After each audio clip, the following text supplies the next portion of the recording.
I want every board member watching this to ask their GCC leadership one question this week. What intellectual property has this center created in the last 12 months? If the answer requires a search, a meeting, or a follow up email to produce, that pause is telling you everything you need to know about how that center is actually being governed. India's GCCs are among the most sophisticated technology operations in the world. The engineering talent is exceptional. The infrastructure investment is real. The scale is undeniable. And yet, most boards I advise are still reviewing their GCCs through a single lens: cost. Cost per FTE, cost versus offshore alternatives, cost savings year on year. That is a 2005 governance framework applied to a 2026 strategic asset, and the gap between what these centers are capable of and what boards are asking of them, that gap is where institutional value disappears quietly every quarter. Change what you measure immediately. If your board GCC report covers headcount attrition, you are measuring a shared service center, not a strategic asset. Demand a parallel scorecard, patents file, product zone, end-to-end revenue attribute to GCC-originated work. The moment you change the metrics, you change the mandate. And the moment you change the mandate, the center begins to evolve.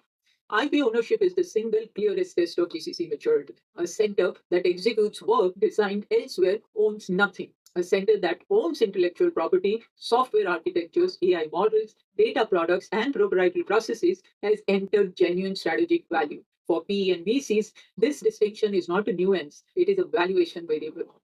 One that does not is a recurring cost line. Your competitor's GCC is not standing still. The strategic risk of governing a GCC as an execution center is not that it underperforms. It is that it stays static while a competitor's center evolves into a product engine.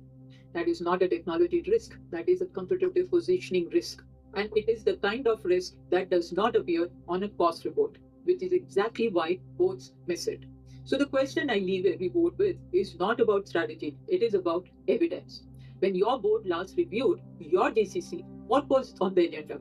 Cost performance, headcount, attrition rates, or capability roadmap, IP portfolio, innovation P&L, and competitive positioning? The answer to that question tells you exactly whether you are governing a cost center or building a strategic asset. And only one of those is worth the investment you are making.